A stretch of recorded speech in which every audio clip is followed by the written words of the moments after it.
Assalamualaikum warahmatullahi wabarakatuh. Saya Nur Ahmad Irfan di sini akan mempresentasikan materi bimbingan konseling tentang layanan informasi. Baiklah, langsung saja. Pengertian layanan informasi yaitu layanan bimbingan dan konseling yang memungkinkan peserta didik atau klien menerima dan memahami berbagai informasi seperti informasi pendidikan yang dapat digunakan sebagai bahan pertimbangan dan pengambilan keputusan untuk kepentingan peserta didik ataupun klien. Di sini klien tidak hanya peserta didik, tetapi bisa juga orang tua atau wali murid atau peserta didik. Tujuan dan fungsi layanan informasi. Layanan informasi bertujuan untuk membekali individu dengan berbagai pengetahuan dan pemahaman tentang berbagai hal yang berguna untuk mengenal diri, merencanakan dan mengembangkan pola kehidupan sebagai pelajar, anggota keluarga dan masyarakat. Pemahaman yang diperoleh melalui layanan informasi digunakan sebagai bahan acuan dan dalam meningkatkan kegiatan dan prestasi belajar, mengembangkan cita-cita, menyelenggarakan kehidupan sehari-hari, dan mengambil sebuah keputusan.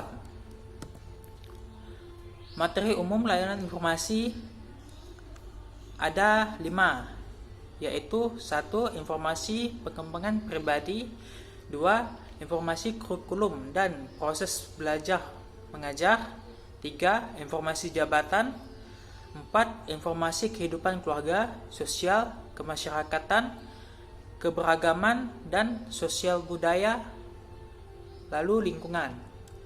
5. Informasi pendidikan tinggi. 1. Informasi pengembangan pribadi. A. Tugas pengembangan masa remaja akhir tentang kemampuan dan perkembangan pribadi. B. Perlunya pengembangan kebiasaan dan sikap, keimanan dan ketakwaan terhadap Tuhan Yang Maha Esa. C. Usaha yang dapat dilakukan dengan mengenal bakat-bakat, minat serta bentuk-bentuk penyaluran dan pengembangannya. 4. Atau D. Perlunya hidup sehat dan upaya pelaksanaan. E. Usaha yang dapat dilakukan melalui bimbingan dan konseling, membantu peserta didik dalam menghadapi masa peralihan dari masa remaja awal ke masa remaja yang penuh tantangan. 2. Informasi kurikulum dan proses belajar mengajar. A. Tugas-tugas perkembangan masa remaja berkenaan dengan pengembangan diri, keterampilan, ilmu pengetahuan, teknologi, dan kesenian. B. Perlunya pengembangan sikap dan kebiasaan belajar yang baik, aktif, terprogram, baik belajar sendiri maupun kelompok. Cara belajar di perpustakaan, meringkas buku, membuat catatan dan mengulangi pelajaran. D. Kemungkinan timbulnya permasalahan belajar dan cara mengatasinya. E. Pengajaran, perbaikan dan pengayaan. F. Pelaksanaan pelayanan bimbingan konseling dalam upaya meningkatkan kegiatan dan hasil belajar peserta didik. 3. Informasi jabatan. A. Tugas pengembangan masa remaja tentang kemampuan dan perkembangan karir. B. Perkembangan karir di masyarakat. C. Sekolah menengah, kursus-kursus beserta program pilihannya, baik umum maupun kejurusan, dalam rangka pengembangan karir. D. Jenis tuntunan dan syarat-syarat jabatan yang dapat dimasuki tamatan SLTP atau SLTA, seperti kemampuan, pengetahuan, dan keterampilan yang harus dimiliki.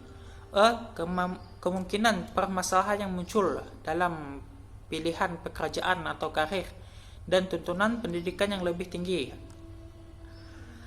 F. Pelaksanaan pelayanan bimbingan karir bagi para peserta didik. 4. Informasi kehidupan keluarga, sosial kemasyarakatan, keberagaman, sosial budaya, dan lingkungan. A. Tugas perkembangan masa remaja tentang kemampuan berhubungan sosial.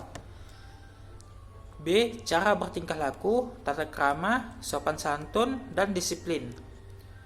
C. Tata krama pergaulan dalam teman sebaya, baik di sekolah sendiri maupun di sekolah orang lain. Peserta didik dengan dewan guru dan karyawan dalam rangka kehidupan yang harmonis di lingkungan sekolah. D. Suasana dan tata krama kehidupan dalam keluarga. E.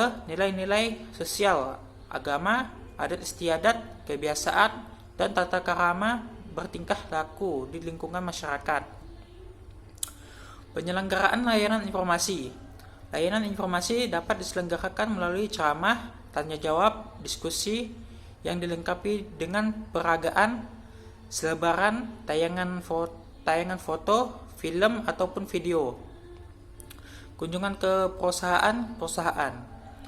Berbagai narasumber baik dari sekolah sendiri ataupun dari sekolah lain, dari lembaga-lembaga pemerintah maupun dari berbagai kalangan di masyarakat dapat diundang guna memberikan informasi peserta didik.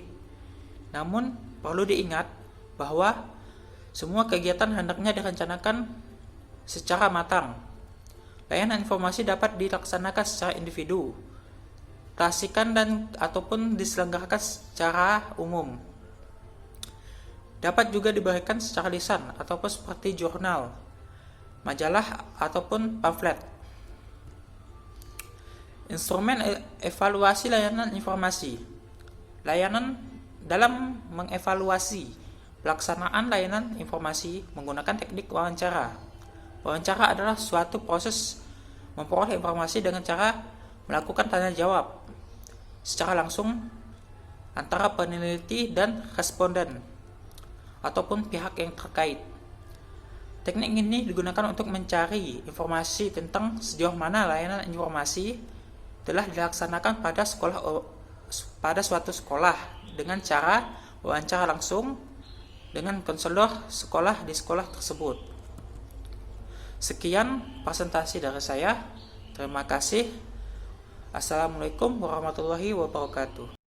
Assalamualaikum warahmatullahi wabarakatuh. Perkenalkan, nama saya Fariza dari Prodi PGSD 3D.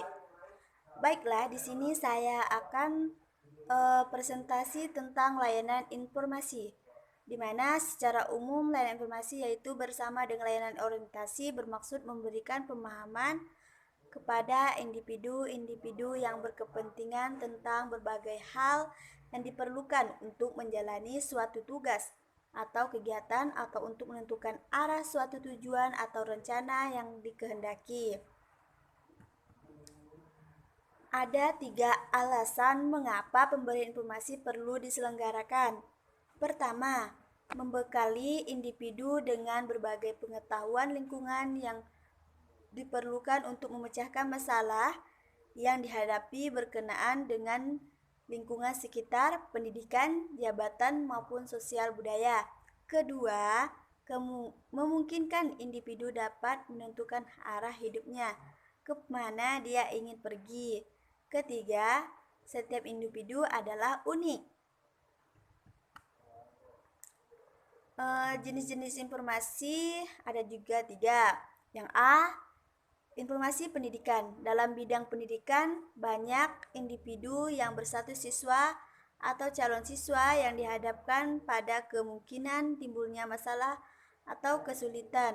Mereka membutuhkan adanya keterangan atau informasi itu dapat membuat pilihan dan keputusan secara bijaksana.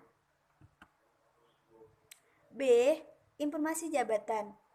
Pemberian informasi kepada para siswa di sekolah sifatnya sangat strategis, baik dipandang dari segi tahap-tahap perkembangan mereka maupun keadaan masyarakat yang selalu berubah dan menuntut adanya tenaga kerja yang dapat mendukung kesejahteraan warga masyarakat dan berkembang masyarakat itu sendiri.